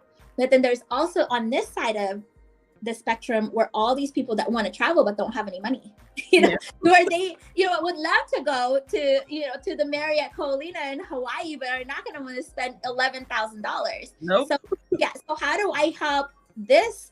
These timeshare owners are like, I don't even want it anymore. You can have it. Especially, I would say the age group of those that don't want them anymore are between like maybe 55 to 60 or 65, because they don't know how to look it up online. They don't know how to use the app, but they have children or they have nieces that are traveling out there that are couch surfing. That is really, really unsafe when they could, for that same amount or that they would pay to stay at a hostel, right? For $30 per night, you can stay at a beautiful resort, a 2-bedroom with a kitchen and a spa, everything for like $500 for the whole week. So I think I'm still figuring out this whole part of this timeshare business, but I feel like that is where it's really exciting, because I don't know where it's going to lead to. but I know it's leading to helping helping thousands of people to be able to help. And I think that's where my fulfillment really comes from. And I wake up every day really, really happy. And happiness is really important, you guys. Like, I was obviously came in to real estate and then now timeshares and traveling because my happiness is so important to me, because there's no way I'm going to do something every day that I hate. So that's one of the biggest things, is continue to pursue that, continue to pursue whatever that dream is that you have. And there's never going to be a perfect time to do that. Like here, for example, when we left corporate America, my husband loves corporate America, by the way. He loves it. And he stayed, you know, after I left it, he stayed. Him and I have worked together every day, I would say, for the past like 24 years. And for those that are married, I know just even to get being together for like a whole week is hard. But I remember we wanted to take our 50th anniversary honeymoon in Europe, because we've never been. And I wanted him to ask his boss or whoever he worked for at that time for an extra couple days off, because, you know, when you book airfare, it's like $300 or $400 cheaper if you came back on a Tuesday or a Wednesday. And I remember him calling me and saying, well, I didn't have to ask for the days off because I just got laid off, because that was like when the market was crashing, 2008, 2009 or whatever. And at that moment, we could have said, okay, this is not the best time to go to Europe when we have like two little babies, 2 older kids are in middle school, and now you just got laid off. There goes our nest egg, there goes our savings and whatever else. I think when those moments, I feel like when you're about to do something is going to go wrong. And I feel that those moments are what the devil, I don't know what you believe in, or the enemy uses to stop you from your ultimate journey of what you're created to do, or whatever your purpose is. So it's really going to be up to you, right? I mean, it's going to be up to you to determine, am I going to keep going? Is this, you know, you see all those roadblocks like in front of you, but in reality, it's because the enemy or the devil or whatever it is that you believe in, those are the things that are meant to be there for you. And it's going to be up to you to either turn around and go back to that 9 to 5, or keep going to really pursue whatever it is. And honestly, most of the time, Fijeh, did you want to do this when you were growing up? Like, I think most of the time we don't know what it is that we're going to do, but we just have this vision of like how we want to live our lives. Yes. And how we want to wake up every day, right? True. I'm one of those people, I think, maybe I'm just feeling good about myself, but I think I'm multi-talented. So kind of things I want to do. And I'm also very passionate. So when I see any project, I remember in 2015 in Nigeria, when the issue of Boko Haram, and I saw so many internally displaced people, women and children stranded. Oh, I was so touched. Many people were very touched, and many people did something about it, but they did it temporarily. They visited them at the camps, brought them clothes, and left. No, I established a foundation that I'm still working with 6 years down the road. You know, so I'm the kind of person, and then from there, while talking to them, you know, working with them, I listened to someone's story and I'm like, I'm going to write a book about this. And 3 years down, I'm still working on the fiction, the most difficult thing I ever had to do. Some of these people that I'm very passionate about things, I'm multi-talented, and whenever I get it into my head to do something about something, I commit to it. And it can be a problem, because then you see that you're really stretching yourself. You're stretching yourself. But that's what I want you to speak to right now. Many times, my husband goes like, he's biting his jaw because he feels I'm taking on too much. But I've realized that most of what I've accomplished, most of what I'm proud of today, happened when I stretched myself, when I pushed. It never was convenient. So can you speak to you already mentioned it. You said when you start something, then the enemy or something just comes up to challenge it, right? It's like to give it a try, like, how much do you believe in this? Can you tell us where do you draw strength from when you have those challenges that come to you? Sometimes it's even yourself, right? It's just the fear of, can I do this? I'm going to fail. And that's why I asked you, how do you attempt such difficult areas of business?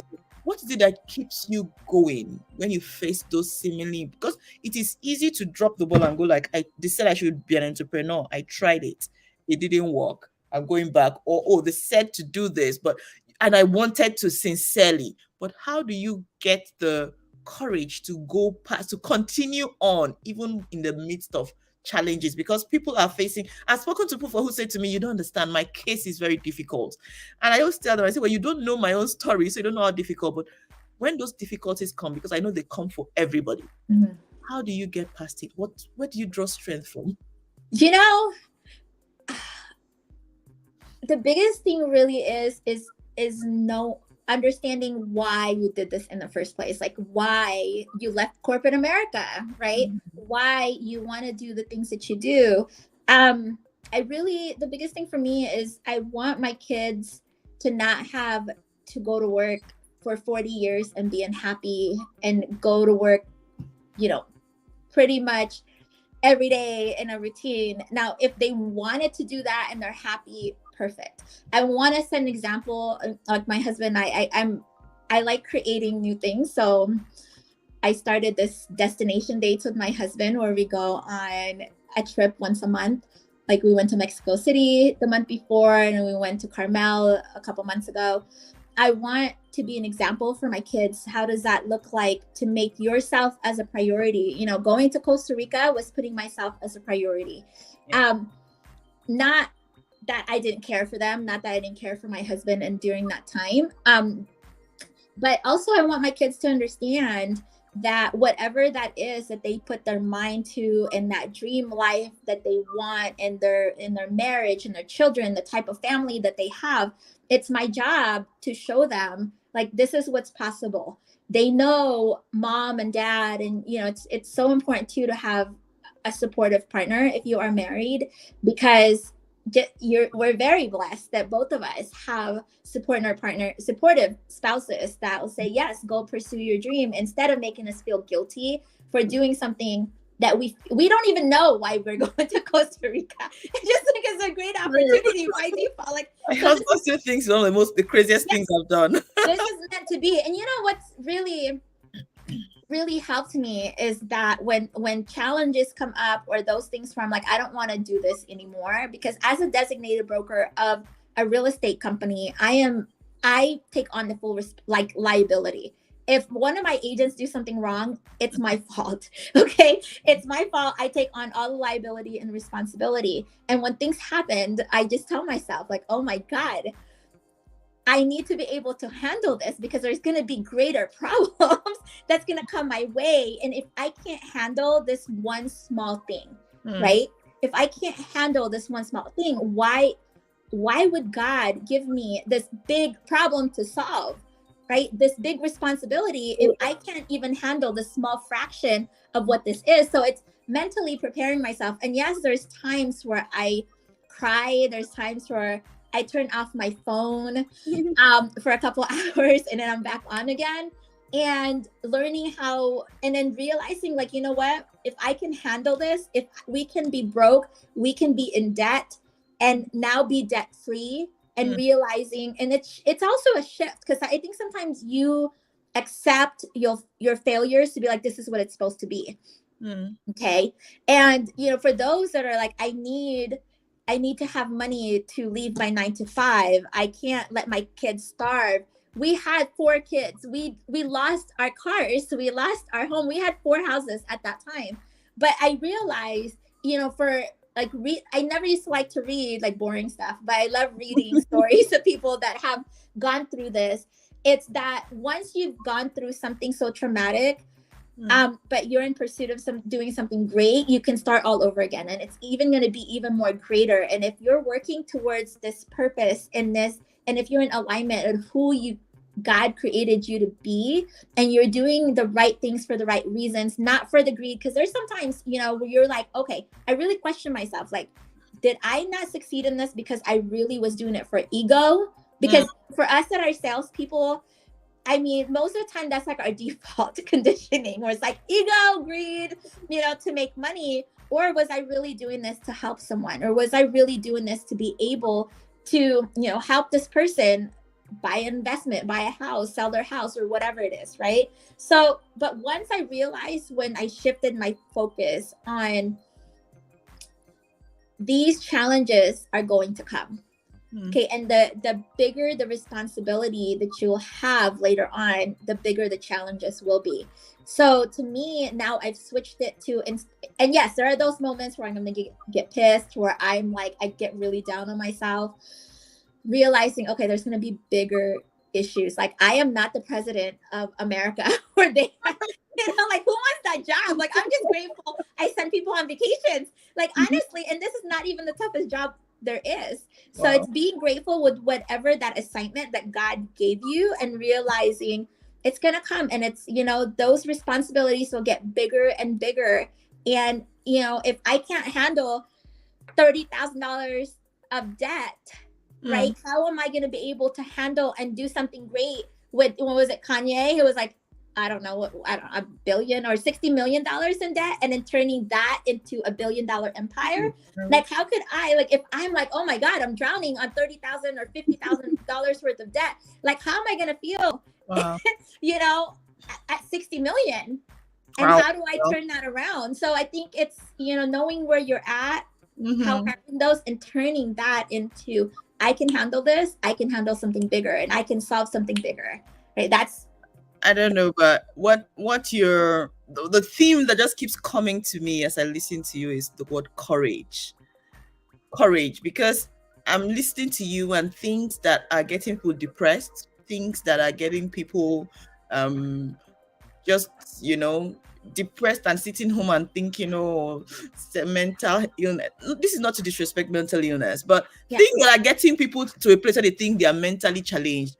And the things they're just saying, well, if I wanted more responsibility, like the way you're treating it, I think it's giving me a mental liberty to just see that the way, it's not the problem you have, it's the way you see the problem you have. Yes. You're thinking, I'm only $30,000 in debt. If I can't handle this, how can I handle 30 million? Shift for me? Because I've been in the US for a bit. I'm doing something here. So I'm in the US right now. I've been here for a bit. And one of the things I've always done is I avoid debt like a plague. I'm like, no, these guys. But then I had to start to invest in something recently, an enterprise, and it required borrowing money. And my husband is a businessman, so debt is nothing to him. But I just went into debt. This is less than $10,000. So, but I've been going around with like the world on my shoulders. Why did I do this? Why didn't I just look for a single investor? Why did I, But just hearing you say things like this just gives me a little bit like, what?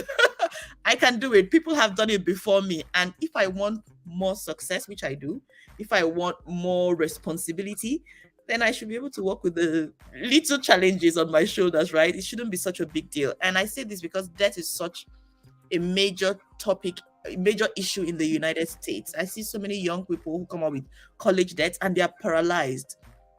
They can't think anymore. They can't take risks. They can't do a lot because the pain of debt. So like I just said, it's your courage is as, guys, Michelle and I are probably looking like the same size. She's really tiny. So for this small person to have such a massive courage, don't think, it's Women's History Month. So don't think, I'm just female. I'm just an immigrant. I have a not-for-profit in the US called Immigrants Thrive. I'm just an immigrant. All of those excuses, I think Michelle has just laid them bare right now, because it's about courage. I sincerely have followed your journey, admired your lifestyle, because I'm always like, how does she even travel? I have a high school, I have a middle school, I have a how is that even going to be possible? So I just see right now that the courage with which you approach life, just the perspective you use, the glasses you put on when you look at those challenges, could change literally everything. And before I ask Michelle any more questions, if you do have any question, you want to put it in Facebook, YouTube. We have over 400 people, 500 watching on all platforms. If you have any question or you're just enjoying the conversation, you don't need to bring questions. But if you do have any questions, go ahead and drop it and we'll pick it up from wherever you are, and we will deal with it. I'm trying to see. Okay, somebody else will send me the questions so I don't focus. So now, Michelle, I'm going to ask again. For someone who's been in corporate America, and just because it's the title today is Building Her Empire. So there are lots of women here who are passionate about building an empire, who want to make a difference for themselves, for their families, but they don't even know where to start. So if for someone their struggle is purpose or direction, but say, how do I even begin? what is your advice to them? Okay, so I think someone needs to define what that empire really looks like, right? What's an empire? Because everyone talks about that, like building my empire. So I remember when I was battling with this whole thing with real estate, and I wasn't in alignment with how others created their, like, I didn't want to create my business, my real estate business, same as everybody else. And so I stopped going to real estate conferences. I'm like, okay, I'm done with real estate conferences. And I started going to I don't know, it was like an author, because I wanted to learn how to write. I felt like I had this book within me, and I still haven't written it. But I went to this conference, and I heard this quote someone said, and it says, build an empire to glorify the Most High. And it just really resonated with me, where it's like, okay, why am I doing this for? And it's really to glorify God. And how do I glorify God? Is by doing the things in alignment with the purpose that He's created me to be. So, and what does that mean? It's whatever it is that He's planted in my heart. And like when we talked about that vision, right? And that's like when I'm thinking of, oh my God, I want to just travel, but I don't know how can I create a living based on traveling, and trusting that particular journey, and trusting God. And so for me, how I'm creating this empire to glorify Him, because in reality, everything that I've done is really made all possible through God, right? Like there's a lot, I feel like most of the motivational speakers that are out there, and motivational quotes really comes from the Bible, right? Yep. So, and it's like, for you, if you're going to create this empire, whatever that is, like, what is it for? Okay. So I think that's the question, is like, what is it for? Is it, who are you doing it for? Is it for yourself? Is it to make money? Is it that? Because I mean, let's be honest, you can only go so far. I mean, there's all these people that are creating empires based for themselves, right? And there's a lot of these wannabes, or I don't know if you guys watch Inventing Anna, where it's like, I'm going to create this empire based on, whatever it is. And so I think just as an entrepreneur, or maybe somebody that's starting out and you're so scared, I promise you that if God called you to do something so special, you will not fail. There's been so many times where I didn't want to start a new business, because then I felt, because what you focus on really what it expands. Like I didn't want to let go of something like real estate. We're doing so great, and I feel fulfilled and happy. Like, why should I create another business based on timeshares and traveling? Because I didn't want to have it taken away from one thing, to focus on another. And one thing I realized is I can have it all. I used to think, oh, if I have this, then I can't have that, right?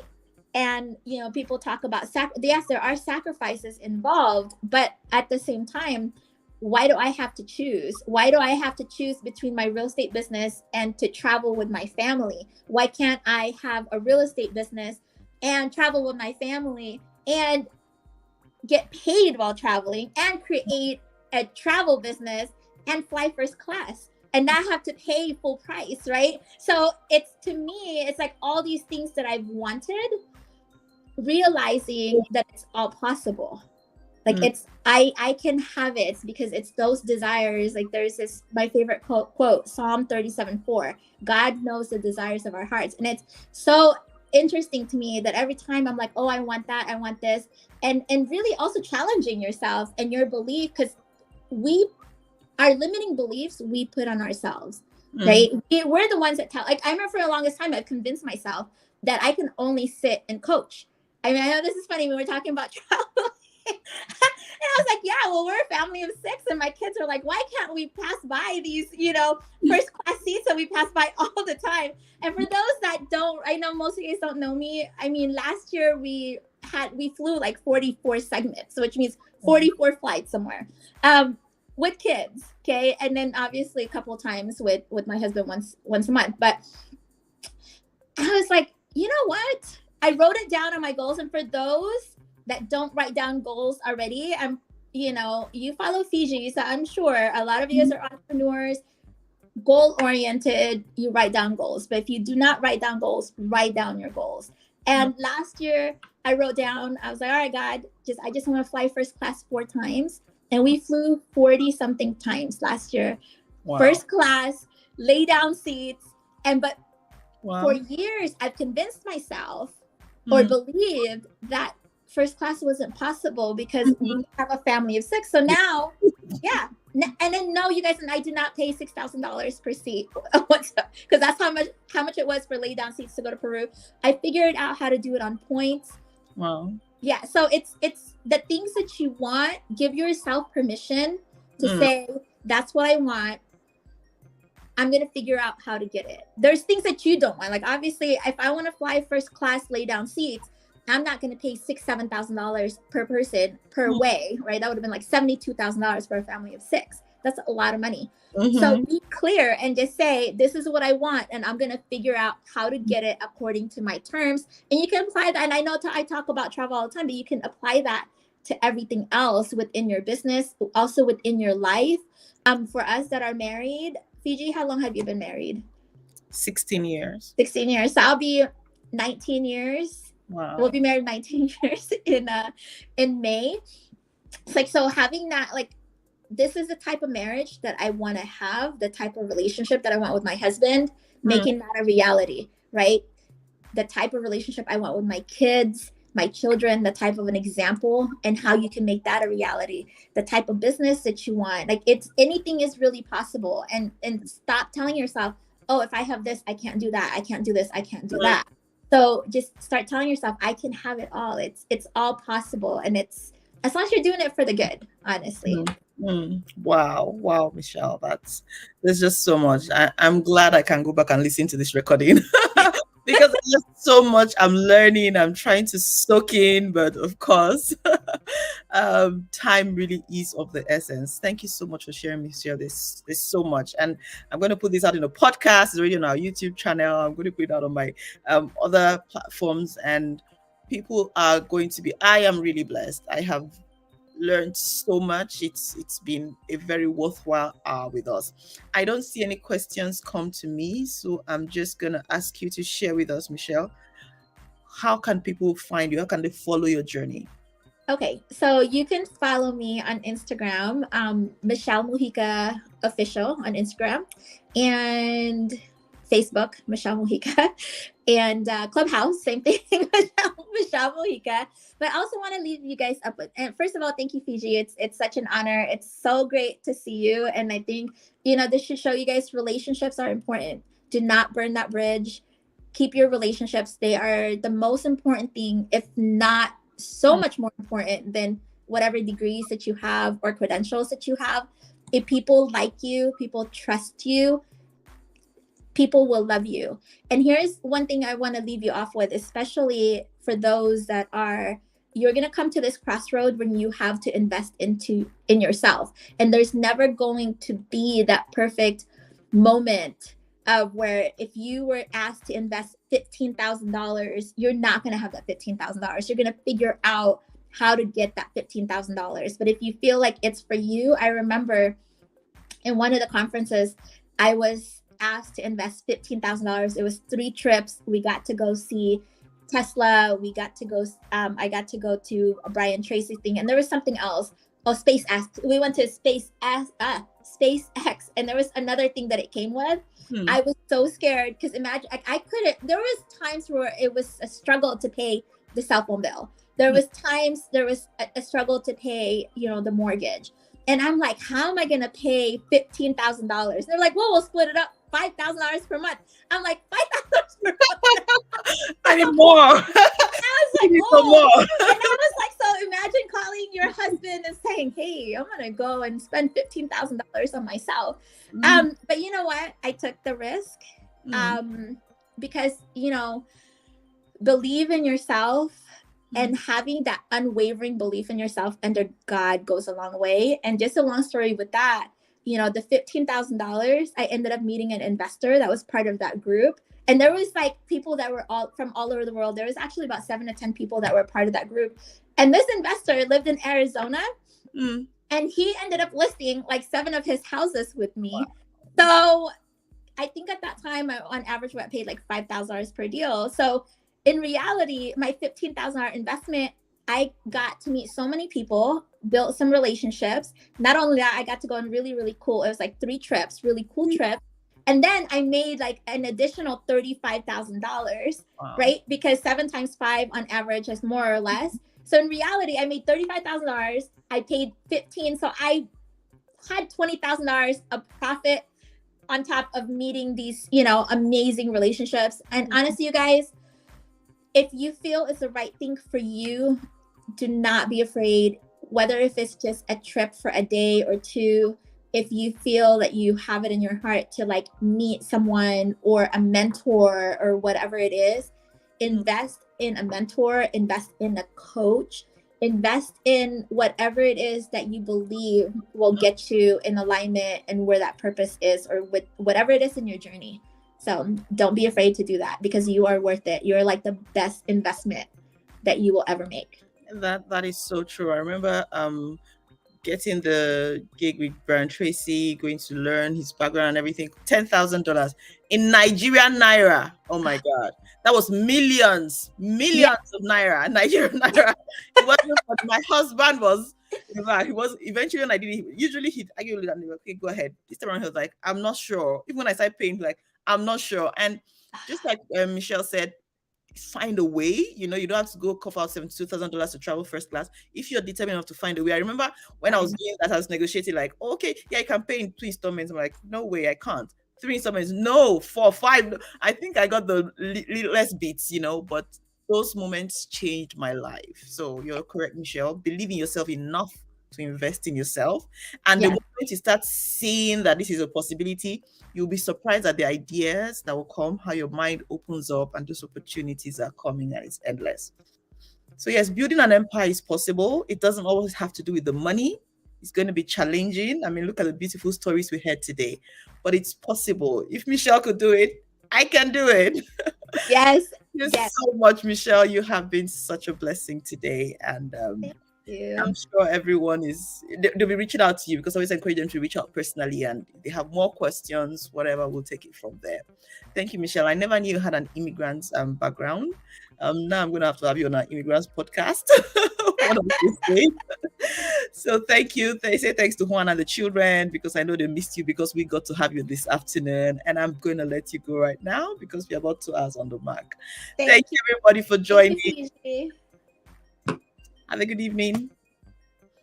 All right, guys, that was it for today. I would love to hear your feedback. If this has meant anything to you, this has inspired you to go build your own, not just when I say empire, it's not a selfish thing, okay? To go build your own empire, start your own business, start your own work. Go ahead. The stories are supposed to serve as inspiration, right? But see how much we learned. I never expected this much. I also want to invite you, go to fijehaadum.com. Follow me on Instagram and social media. If your goal has been to coach, to write, you want to create, to put out content to the world, and you don't have any idea how to go through it, I'm currently doing a program. It's a 30-day product launch. If you have something you want to launch out to the world, and you feel you don't have all the skills, or you need some help, in 30 days, my team and I can help you put it together. The content, everything you need to go to get started. We'll insert your story, your inspiration, and we will make it a hit. Whether it's a coaching business, a book, we're here to make it happen. Thank you guys for watching. I appreciate you for these 2 hours. You go ahead and have a fantastic evening. My friends from Nigeria, it's almost midnight, guys. Go to bed. Thanks, guys. And I'll see you on our April edition. Further information will come to your email. Thanks, guys. Bye for now.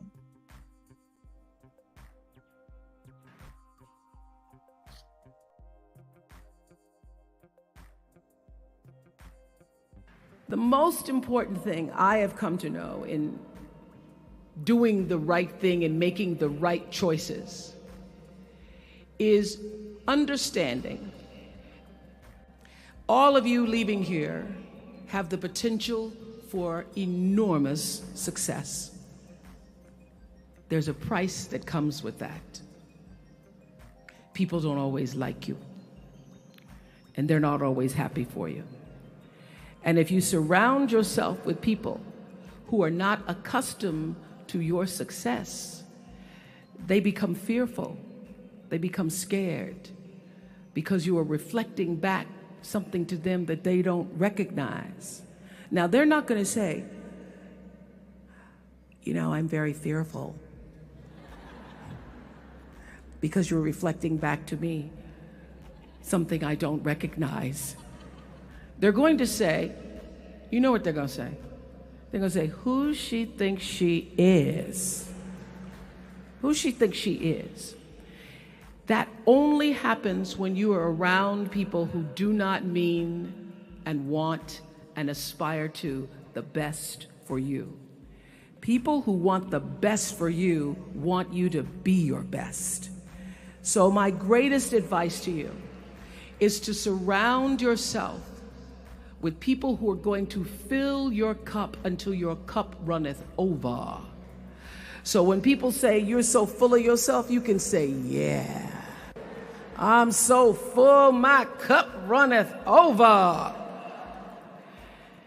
And to know that once your cup runneth over, you cannot spend your life with your gallon-size offerings, offering them to pint-sized people.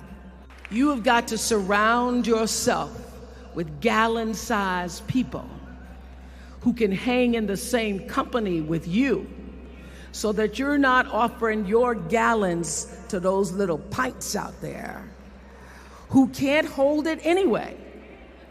And what I know for sure is that the biggest choices begin and end with you, your internal big questions. Who do I want to be in the world? My relationship to source energy, to all that is God. I'm not talking about what you believe in God. I'm talking about your experience of that which is all life, which is divine and universal. I'm talking about the big deal, being connected and aligned with that. When you are tuned in and charged into that, whenever you feel empty, you go inside yourself and you connect to the source, and you know that all things are possible.